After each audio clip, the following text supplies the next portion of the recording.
So ಅವನೇ ಎಲ್ಲ ಸತ್ಯ ಹೇಳ್ತಾನೆ, ಅವನಿಗೆ ಗೊತ್ತಿದೆ ಎಲ್ಲ, ಅವನನ್ನೇ ಕೇಳಿ ಅನ್ನೋ ಮಾತುಗಳನ್ನು ಈಗ ಸಂತ್ರಸ್ತೆ ಹೇಳಿದ್ದಾರೆ. ನಟ ಮಡೆನೂರು ಮನು ವಿರುದ್ಧ ಯಾರು ಈ ಅತ್ಯಾಚಾರ ಕಂಪ್ಲೇಂಟ್ ಕೇಸ್ ಕೊಟ್ಟಿದ್ದಾರಲ್ಲ ಅವರೇ ಹೇಳಿರೋದು. ಅವರು ಕೂಡ ಒಂದು ಆಡಿಯೋ ರಿಲೀಸ್ ಮಾಡಿದ್ದಾರೆ ಇದಕ್ಕೆ ಸಂಬಂಧಪಟ್ಟ ಹಾಗೆ, ಅಂದರೆ ಸಾಕ್ಷಿ ಕೊಡ್ತೀನಿ ಅಂದಿದ್ರಲ್ಲ ಅದರ ಭಾಗವಾಗಿ. ಸೊ ಅದರಲ್ಲಿ ಏನಿದೆ ನೋಡೋಣ. ಹಾಯ್ ನಮಸ್ಕಾರ, ನಾನು ಮನು ಮಾತಾಡ್ತಾ ಇದ್ದೀನಿ. ವಿಷಯ ಏನಪ್ಪ ಅಂತಂದರೆ, ಯಾವತ್ತೂ ಮೋಸ ಮಾಡಲ್ಲ. ಅವಳಿಗೆ ಏನು ಅನ್ಕೊಂಡಿದ್ದೀನಿ ಅದು ಜೀವನ ಪೂರ್ತಿ ಅವಳನ್ನ ಚೆನ್ನಾಗಿ ನೋಡ್ಕೊತೀವಿ, ಇದು ಸತ್ಯ. ಆಮೇಲೆ ವಾರ ಅದೆಲ್ಲ ಏನು ಬಿಡಿಸೋ ಅವಶ್ಯಕತೆ ಇಲ್ಲ, ಗ್ಯಾರಂಟಿ ಕೊಟ್ಟಿದ್ದೀನಿ, ಸುಮ್ಮನೆ ಚೆನ್ನಾಗಿ ನೋಡ್ಕೊತೀವಿ. ಹಾಯ್ ನಮಸ್ಕಾರ, ನಾನು ಮನು ಮಾತಾಡ್ತಾ ಇದ್ದೀನಿ. ವಿಷಯ ಏನಪ್ಪ ಅಂತಂದರೆ, ಯಾವತ್ತೂ ಮೋಸ ಮಾಡಲ್ಲ. ಅವಳಿಗೆ ಏನು ಅನ್ಕೊಂಡಿದ್ದೀನಿ ಅದು ಜೀವನ ಪೂರ್ತಿ ಅವಳನ್ನ ಚೆನ್ನಾಗಿ ನೋಡ್ಕೊತೀವಿ, ಇದು ಸತ್ಯ. ಆಮೇಲೆ ವಾರ ಅದೆಲ್ಲ ಏನು ಬಿಡಿಸೋ ಅವಶ್ಯಕತೆ ಇಲ್ಲ, ಗ್ಯಾರಂಟಿ ಕೊಟ್ಟಿದ್ದೀನಿ, ಸುಮ್ಮನೆ ಚೆನ್ನಾಗಿ ನೋಡ್ಕೊತೀವಿ. ಹಾಯ್ ನಮಸ್ಕಾರ. ಈ ಸಂತ್ರಸ್ತೆ ರಿಲೀಸ್ ಮಾಡಿರುವಂಥ ವಿಡಿಯೋ ಗಮನಿಸ್ತಾ ಇದ್ದೀರಾ.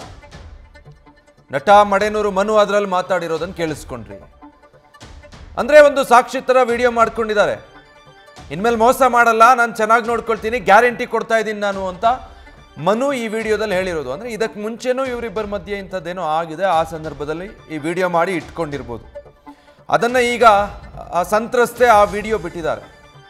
ಮನು ಇನ್ಮೇಲೆ ಮೋಸ ಮಾಡಲ್ಲ ಅಂತ ಕನ್ಫೆಸ್ ಮಾಡ್ಕೊಂಡಿರೋದು. ಅದರಲ್ಲಿ ನಾನು ಇನ್ಮೇಲೆ ಈ ಥರ ಮೋಸ ಮಾಡಲ್ಲ, ಚೆನ್ನಾಗಿ ನೋಡ್ಕೊಳ್ತೀನಿ, ಇದೇ ಗ್ಯಾರಂಟಿ ಕೊಡ್ತಾ ಇದ್ದೀನಿ ಅನ್ನೋದನ್ನು ನನ್ನ ಈ ವಿಡಿಯೋ ಹೇಳಿಕೆ ಮೂಲಕ ನಾನು ಖಾತ್ರಿಪಡಿಸ್ತಾ ಇದ್ದೀನಿ ಅಂತ ಖುದ್ದು ನಟ ಮಡೆನೂರು ಮನು ಮಾತಾಡಿರುವಂಥ ವಿಡಿಯೋ, ಅದನ್ನು ಈಗ ಕಂಪ್ಲೇಂಟ್ ಕೊಟ್ಟಿರುವಂಥ ಸಂತ್ರಸ್ತೆ ರಿಲೀಸ್ ಮಾಡಿದ್ದಾರೆ. ಇನ್ನೂ ನನ್ನ ಹತ್ರ ಸಾಕಷ್ಟು ಸಾಕ್ಷಿಗಳಿದೆ, ಎಲ್ಲವನ್ನೂ ಬೇಕಿದ್ರೆ ನಾನು ಕೊಡ್ತೀನಿ, ಅದಕ್ಕೆ ಬಂದು ಕಂಪ್ಲೇಂಟ್ ಕೊಟ್ಟಿರೋದು. ಇದಕ್ಕೆ ಮುಂಚೆ ಮನುಗೂ ಇದನ್ನು ಇನ್ಫಾರ್ಮ್ ಮಾಡಿದ್ದೆ, ಈ ರೀತಿ ಮೋಸ ಮಾಡಬೇಡ ಅನ್ನುವಂಥದ್ದನ್ನು ಹೇಳಿದ್ದೆ. ಆದರೆ ಆತ ಕೇಳಲಿಲ್ಲ, ಹೀಗಾಗಿ ನಾನು ಕಂಪ್ಲೇಂಟ್ ಕೊಡ್ತೀನಿ ಅನ್ನೋದು ಆತನಿಗೆ ಗೊತ್ತಿತ್ತು.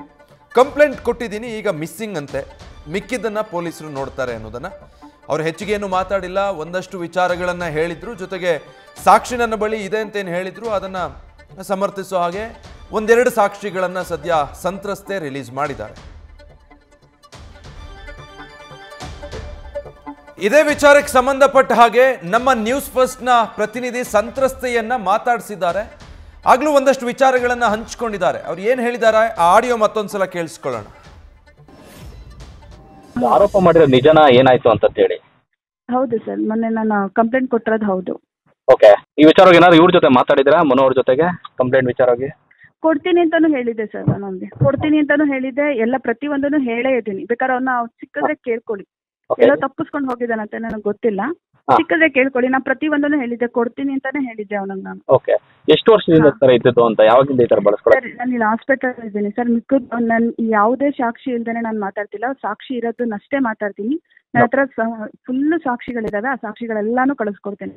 ಅಂದ್ರೆ ಬೆದರಿಕೆ ಎಲ್ಲ ಹಾಕಿದ್ರು, ಕೊಲೆ ಬೆದರಿಕೆ ಅಂತೆಲ್ಲ ಹೇಳಿದ್ರಿ? ಹೌದು ಸರ್, ಹಾಕಿದ್ದ ಹೌದು. ಓಕೆ, ಮದುವೆ ಆಗಿದ್ರ, ತಾಲಿ ಕಟ್ಟಿದ್ರು ಅಂತ? ಸರ್ ನಾನು ಮಾತಾಡ್ತೀನಿ ಸರ್. ಆರೋಪ ಮಾಡಿರೋ ನಿಜನಾ, ಏನಾಯ್ತು ಅಂತ ಹೇಳಿ? ಹೌದು ಸರ್, ಮೊನ್ನೆ ನಾನು ಕಂಪ್ಲೇಂಟ್ ಕೊಟ್ಟಿರೋದು ಹೌದು. ಓಕೆ, ಈ ವಿಚಾರವಾಗಿ ಏನಾದ್ರು ಇವ್ರ ಜೊತೆ ಮಾತಾಡಿದ್ರಾ, ಮನು ಅವ್ರ ಜೊತೆಗೆ ಕಂಪ್ಲೇಂಟ್ ವಿಚಾರವಾಗಿ? ಕೊಡ್ತೀನಿ ಅಂತಾನು ಹೇಳಿದ್ದೆ ಸರ್, ನಾನು ಅವ್ನಿಗೆ ಕೊಡ್ತೀನಿ ಅಂತಾನು ಹೇಳಿದ್ದೆ, ಎಲ್ಲ ಪ್ರತಿಯೊಂದನ್ನು ಹೇಳೇ ಇದ್ದೀನಿ. ಬೇಕಾದ್ರೆ ಅವ್ನ ಸಿಕ್ಕಿದ್ರೆ ಕೇಳ್ಕೊಳ್ಳಿ, ಎಲ್ಲೋ ತಪ್ಪಿಸ್ಕೊಂಡು ಹೋಗಿದ್ದಾನಂತೆ ನನಗೆ ಗೊತ್ತಿಲ್ಲ, ಸಿಕ್ಕಿದ್ರೆ ಕೇಳ್ಕೊಳ್ಳಿ. ನಾನು ಪ್ರತಿಯೊಂದನ್ನು ಹೇಳಿದ್ದೆ, ಕೊಡ್ತೀನಿ ಅಂತಾನೆ ಹೇಳಿದ್ದೆ ಅವನಿಗೆ ನಾನು. ಓಕೆ, ಎಷ್ಟು ವರ್ಷದಿಂದ ತರ ಇದ್ದು ಅಂತ, ಯಾವಾಗಿಂದ ಈ ತರ ಬಳಸ್ಕೊಳ್ಳಿ? ನಾನು ಇಲ್ಲಿ ಹಾಸ್ಪಿಟಲ್ ಇದ್ದೀನಿ ಸರ್, ಮಿಕ್ಕದ್ದು ನಾನು ಯಾವುದೇ ಸಾಕ್ಷಿ ಇಲ್ದೇನೆ ನಾನು ಮಾತಾಡ್ತಿಲ್ಲ, ಸಾಕ್ಷಿ ಇರೋದನ್ನಷ್ಟೇ ಮಾತಾಡ್ತೀನಿ. ನನ್ನ ಹತ್ರ ಫುಲ್ ಸಾಕ್ಷಿಗಳಿದಾವೆ, ಆ ಸಾಕ್ಷಿಗಳೆಲ್ಲಾನು ಕಳಿಸ್ಕೊಡ್ತೀನಿ. ಅಂದ್ರೆ ಬೆದರಿಕೆ ಎಲ್ಲ ಹಾಕಿದ್ರು, ಕೊಲೆ ಬೆದರಿಕೆ ಅಂತೆಲ್ಲ ಹೇಳಿದ್ರಿ? ಹೌದು ಸರ್, ಹಾಕಿದ್ದ ಹೌದು. ಓಕೆ, ಮದುವೆ ಆಗಿದ್ರ, ತಾಲಿ ಕಟ್ಟಿದ್ರು ಅಂತ? ಸರ್ ನಾನು ಮಾತಾಡ್ತೀನಿ ಸರ್. ಆರೋಪ ಮಾಡಿರೋ ನಿಜನಾ, ಏನಾಯ್ತು ಅಂತ ಹೇಳಿ? ಡೀಟೇಲ್ಸ್ ಕೊಡ್ತಾರೆ ನಮ್ಮ ಪ್ರತಿನಿಧಿ ಲೋಕೇಶ್, ಲೈವ್ನಲ್ಲಿ ಜಾಯ್ನ್ ಆಗ್ತಾ ಇದ್ದಾರೆ. ಲೋಕೇಶ್, ನೀವು ಸಂತ್ರಸ್ತೆಯನ್ನ ಮಾತಾಡಿಸಿದಾಗ ಒಟ್ಟಾರೆ ಏನು ಹೇಳಿದ್ರು ಆಕೆ? ಅಂದರೆ ಹೆಚ್ಚಿಗೆ ವಿವರಗಳನ್ನು ಕೊಡೋ ಪರಿಸ್ಥಿತಿಯಲ್ಲಿ ಅವರು ಇರಲಿಲ್ಲ ಅಂತ ಅನ್ಸುತ್ತೆ, ಬಟ್ ಅವರ ಆರೋಪಗಳಿಗೆ ಸಂಬಂಧಪಟ್ಟ ಹಾಗೆ ಏನೆಲ್ಲ ಮಾತಾಡಿದ್ರು? ಖಂಡಿತ ವಿಜಯ್, ಯಾಕೆಂದರೆ ನಾವು ನ್ಯೂಸ್ ಫಸ್ಟ್ ಕಡೆಯಿಂದ ಮಾಹಿತಿಯನ್ನು ಕಲೆ ಹಾಕೋ ಸಂಬಂಧಪಟ್ಟಂತೆ ಸಂತ್ರಸ್ತೆಯನ್ನು ಸಂಪರ್ಕಿಸಿದಾಗ ಈ ಒಂದು ವಿಚಾರವಾಗಿ ಮಾತನಾಡಿದರೆ, ಯಾಕಂದರೆ ಒಂದಷ್ಟು 3-4 ವರ್ಷದಿಂದ ಅವರು ಪರಿಚಿತರು, ಆ್ಯಕ್ಚುಲಾಗಿ ತುಂಬ ಹತ್ತಿರದಿಂದ ಗೊತ್ತಿರುವಂಥವ್ರು. ಯಾಕಂದರೆ ಕಾಮಿಡಿ ವೇದಿಕೆಗಳಲ್ಲಿ ಒಟ್ಟಾಗಿ ಸಾಕಷ್ಟು ರಿಯಾಲಿಟಿ ಶೋಗಳಲ್ಲಿ ಕಾಣಿಸ್ಕೊಂಡಿದ್ದಾರೆ. ಅದಾದ ನಂತರದಲ್ಲಿ ಆ ಒಂದು ಘಟನೆ ಏನಾಗಿದೆ, ಶಿಕಾರಿಪುರದ ಒಂದು ಜಾಗಕ್ಕೆ ಒಂದು ಕಾರ್ಯಕ್ರಮಕ್ಕೆ ಹೋದಂಥ ಸಂದರ್ಭದಲ್ಲಿ ಈ ರೀತಿ ಒಂದು ಘಟನೆ ಆಗಿ ಅಲ್ಲಿಂದ ನಂತರದಲ್ಲಿ ಕ್ರಮೇಣವಾಗಿ ಏನು ವಿಚಾರನ ಅತ್ಯಾಚಾರದ ಆರೋಪ ಮಾಡಿದೆ, ಅದು ಕಂಟಿನ್ಯೂ ಆಗಿ ನಾನು ನಿನ್ನ ಮದುವೆ ಆಗ್ತೀನಿ ಅಂತ ನಂಬಿಸಿ ಅವ್ರ ಜೊತೆ ಮಾತನಾಡಿದಾಗಲಿ ಒಂದಷ್ಟು ದಾಖಲೆಗಳನ್ನು ಇಟ್ಕೊಂಡಿದ್ದಾರೆ. ಅದೆಲ್ಲವೂ ಕೂಡ ನ್ಯೂಸ್ ಫಸ್ಟ್ಗೆ ಒಂದು ಮಾಹಿತಿಯನ್ನು ನೀಡಿರುವಂಥದ್ದು. ಅದ್ರಲ್ಲಿ ಖುದ್ದಾಗಿ ಹೇಳಿರುವಂಥದ್ದು ಅಂದರೆ ಅವ್ರ ಜೊತೆ ಈಗ ಆಲ್ರೆಡಿ ಮದುವೆ ಆಗಿದ್ದು ಕೂಡ, ಅಂದರೆ ನಂತರದಲ್ಲಿ ಏನು ಸಂತ್ರಸ್ತೆಗೆ ನಂಬಿಸಿ ತಮ್ಮನ್ನು ತಮ್ಮ ಮನೆಯಲ್ಲೇ ಮದುವೆ ಆಗಿದ್ದಾರೆ ಅಂತ ತಿಳಿಸಿದ್ದಾರೆ ವಿಜಯ್.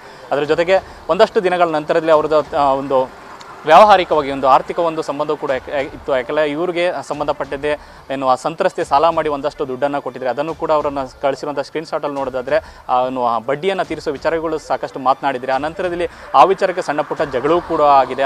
ಅದಾದ ನಂತರದಲ್ಲಿ ತಮ್ಮನ್ನು ಮದುವೆ ಆಗುವಂಥ ಒಂದು ಬೇಡಿಕೆಯನ್ನು ಇಟ್ಟಾಗ ಈ ರೀತಿಯಾದಲ್ಲ ಒಂದಷ್ಟು ಕನ್ಫ್ಯೂಷನ್ ಕ್ರಿಯೇಟ್ ಆದ ನಂತರದಲ್ಲಿ ಈ ಒಂದು ಏಕಾಏಕಿ ಏನು ನಂತರದಲ್ಲಿ ಮಡೆನೂರು ಮನೆಯವರೆಗೂ ಕೂಡ ಇದೊಂದು ವಿಚಾರವನ್ನು ತಿಳಿಸಿದ್ದಾರೆ. ನಾನು ಈ ರೀತಿಯ ಒಂದು ನನ್ನ ಬೇಡಿಕೆನ ಅಂದರೆ ಮದುವೆ ವಿಚಾರದಲ್ಲಿ ತಾವು ಯಾವುದೇ ರೀತಿಯ ಒಂದು ನಿರ್ಧಾರ ತೆಗೆದುಕೊಳ್ಳದಿದ್ದರೆ ಪೊಲೀಸ್ ಸ್ಟೇಷನ್ಗೆ ಹೋಗ್ತೀನಿ ಅಂತಲೂ ಕೂಡ ಹೇಳಿದ್ದಾರೆ. ಯಾವಾಗ ಒಪ್ಪಲಿಲ್ಲ ಮಡೆನೂರು ಮನೆಯವರು, ಆ ನಂತರದಲ್ಲಿ ಪೊಲೀಸ್ ಸ್ಟೇಷನ್ ಠಾಣೆಯ ಮೆಟ್ಟಿಲಿನ ಹತ್ತಿದ್ದಾರೆ ಅಂತ ಹೇಳ್ಬೋದು ವಿಜಯ್. ಈಗ ಇದೇ ಸಂದರ್ಭದಲ್ಲಿ ಕಂಪ್ಲೇಂಟ್ ಕೊಟ್ಟಿದ್ದು ಯಾಕೆ ಅನ್ನೋದು ಒಂದು ಬಹಳ ಚರ್ಚೆ ಆಗ್ತಾ ಇದೆ ಲೋಕೇಶ್. ಅದ್ರ ಬಗ್ಗೆ ಏನಾದರೂ ಮಾತನಾಡಿಸಿದ್ರ ನೀವು ಸಂತ್ರಸ್ತೆಯನ್ನ? ಖಂಡಿತ ವಿಜಯ್, ಯಾಕಂದರೆ ಈಗಷ್ಟೇ ಅವರು ಮೆಡಿಕಲ್ ಟೆಸ್ಟ್ಗಾಗಿ ಪೊಲೀಸ್ ಸ್ಟೇಷನ್ ಕಡೆಯಿಂದನೇ ಹಾಸ್ಪಿಟ್ಲಿಗೆ ತೆರಳಿರೋದ್ರಿಂದ ಹೆಚ್ಚಾಗಿ ಮಾಹಿತಿಯನ್ನು ಪಡೆಯೋಕ್ಕಾಗಲಿಲ್ಲ. ಯಾಕಂದರೆ ಅವರು ಟೆಸ್ಟಲ್ಲಿರೋ ಕಾರಣದಿಂದ ಮಾತನಾಡೋಕ್ಕಾಗಲಿಲ್ಲ. ಈ ಬಗ್ಗೆ ನಂತರದಲ್ಲಿ ಮಾತನಾಡ್ತೀನಿ ಅಂತಲೂ ಕೂಡ ಹೇಳಿದ್ದಾರೆ. ಯಾಕಂದರೆ ನಾಳೆ ಸಿನಿಮಾ ರಿಲೀಸ್ ಆಗ್ತಿದೆ. ಮಡೆನೂರು ಮನೆಯವರು ಪ್ರಥಮ ಬಾರಿಗೆ ನಾಯಕ ನಟನಾಗಿ ನಟಿಸ್ತಿರುವಂಥ ಕುಲದಲ್ಲಿ ಕೀಳೋದು ಸಿನಿಮಾ ನಾಳೆ ರಿಲೀಸ್ ಆಗಬೇಕಾಗಿತ್ತು. ಈ ಸಂಬಂಧಪಟ್ಟಂತೆ ಇದೇ ಸಂದರ್ಭವನ್ನು ಇಟ್ಟುಕೊಂಡು ಅವರನ್ನು ಕಂಪ್ಲೇಂಟ್ ಮಾಡಿದ್ರು ಅನ್ನೋದು ಕನ್ಫ್ಯೂಷನ್ ಎಲ್ಲರೂ ಕೂಡ ಇತ್ತು. ಯಾಕಂದರೆ ಅದೊಂದು ದೊಡ್ಡ ದಿನ ಅಂತಲೇ ಹೇಳ್ಬೋದು.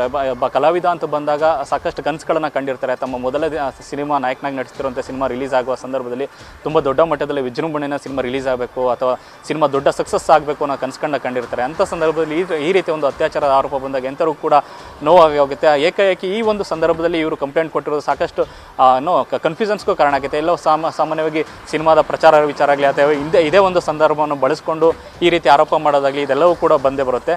ಈ ವಿಚಾರ ಕೂಡ ಅದು ಸ್ಪಷ್ಟವಾಗಿ ಮಾತಾಡಲಿಲ್ಲ ಅಂದ್ರೆ ಮೇಲ್ನೋಟಕ್ಕೆ ಈ ಒಂದು ಸಂದರ್ಭದಲ್ಲಿ, ಯಾಕೆಂದ್ರೆ ನಾನು ಕೋರ್ಟ್ಗೆ ಅದರ ಪೊಲೀಸ್ ಮೆಟ್ಲು ಹೋಗ್ತೀನಿ ಅಂತ ವಿಚಾರನೂ ಕೂಡ ಮಡೆನೂರು ಮನೋವರಿಗೆ ತಿಳಿಸ್ಬಿಟ್ಟೇ ಹೋಗಿದ್ದೀನಿ ಅಂತ ತಿಳಿಸಿದ್ದಾರೆ Vijay. Okay, thank you Lokesh. So ಒಂದಷ್ಟು ಚಾಟ್ಗಳನ್ನು ಕೂಡ ರಿವೀಲ್ ಮಾಡಿದ್ದಾರೆ. ಸ್ಕ್ರೀನ್ ಮೇಲೆ ಕೂಡ ಅದನ್ನು ಗಮನಿಸ್ತಾ ಇದ್ದೀರಾ. ಸಂತ್ರಸ್ತೆ ರಿವೀಲ್ ಮಾಡಿರುವಂಥ ಚಾಟ್, ಅದರಲ್ಲಿ ಮನು ಕಳಿಸಿರುವಂಥ ಒಂದು ಮೆಸೇಜ್ ಇದೆ. ಮಡೆನೂರು ಮನು ಯಾರ ಮೇಲೆ ಈಗ ರೇಪ್ ಆರೋಪ ಕೇಳಿ ಬರ್ತಾ ಇದೆ, ಮನು ಕಳಿಸಿರುವಂಥ ಮೆಸೇಜ್ನ ಸ್ಕ್ರೀನ್ ಶಾಟ್ ಇದು. ಮೆಸೇಜ್ ಹೀಗಿದೆ: ನೀನೇನೇ ನನ್ನನ್ನು ದೂರ ಮಾಡೋಕ್ಕೆ ಹೊಡೆದಾಡಿ, ನೀನು ಏನೇ ಕೋಪ ಮಾಡಿಕೊಂಡ್ರು, ನೀನು ನಮ್ಮ ಹುಡುಗಿನೇ. ಮನು ಕಳಿಸಿರೋ ಮೆಸೇಜ್ ಇದು. ನನ್ನ ಜೀವ ಇರೋವರೆಗೂ ನಾನು ನಿನ್ನನ್ನು ಕೈ ಬಿಡಲ್ಲ ಬಿಡಲ್ಲ ಬಿಡಲ್ಲ. 3 ಸಲ ಹೇಳಿದ್ದಾರೆ ನಾನು ನಿನ್ನ ಕೈ ಬಿಡಲ್ಲ ಅಂತ. ಪರಿಸ್ಥಿತಿ ಈಗ ಸ್ವಲ್ಪ ಕೆಟ್ಟಿರೋ ಹಾಗಿದೆ. ಹಾಗಾಗಿ ಸ್ವಲ್ಪ ಈಗ ನಿನಗೆ ಟೈಮ್ ಕೊಡೋದಕ್ಕಾಗ್ತಾ ಇಲ್ಲ. ಸ್ವಲ್ಪ ಎಲ್ಲ ಸರಿ ಹೋಗುತ್ತೆ. I love you, miss you. Manu ಸಂತ್ರಸ್ತೆಗೆ ಕಳಿಸಿರುವಂತಹ ಚಾಟ್ನ ಸ್ಕ್ರೀನ್ ಶಾಟ್ ನೀವೀಗ ಸ್ಕ್ರೀನ್ ಮೇಲೆ ಗಮನಿಸ್ತಾ ಇರೋದು. ಅದನ್ನೇ ನಾನು ಹೇಳಿದ್ದು ಕೂಡ. ಸೊ ಏನೋ ತೊಂದರೆ ಆಗಿದೆ ಇಬ್ಬರ ಮಧ್ಯೆ, ಆ ಟೈಮಲ್ಲಿ ಕನ್ವಿನ್ಸ್ ಮಾಡೋ ರೀತಿ ಆ ಟೋನಲ್ಲಿದೆ. ಈಗ ಮನು ಮೆಸೇಜ್ ನೋಡಿದ್ರೆ ಅವಾಯ್ಡ್ ಮಾಡೋದಕ್ಕೇನೋ ಟ್ರೈ ಮಾಡಿ, ಆಗ ಸಂತ್ರಸ್ತೆ ಅದನ್ನು ಪ್ರಶ್ನೆ ಮಾಡಿದಾಗ ಕನ್ವಿನ್ಸ್ ಮಾಡಿರಿ ಈ ರೀತಿ ಮೆಸೇಜ್ ಮಾಡಿರೋ ಹಂಗಿದೆ. ಇದು ಮನು ಕಳಿಸಿರುವಂಥ ಮೆಸೇಜ್ ಅಂತ ಸಂತ್ರಸ್ತೆ ಹೇಳ್ತಿದ್ದಾರೆ. ನ್ಯೂಸ್ ಫಸ್ಟ್, ನಿರ್ಭೀತಿಯಿಂದ ನಿಮ್ಮ ಪರವಾಗಿ.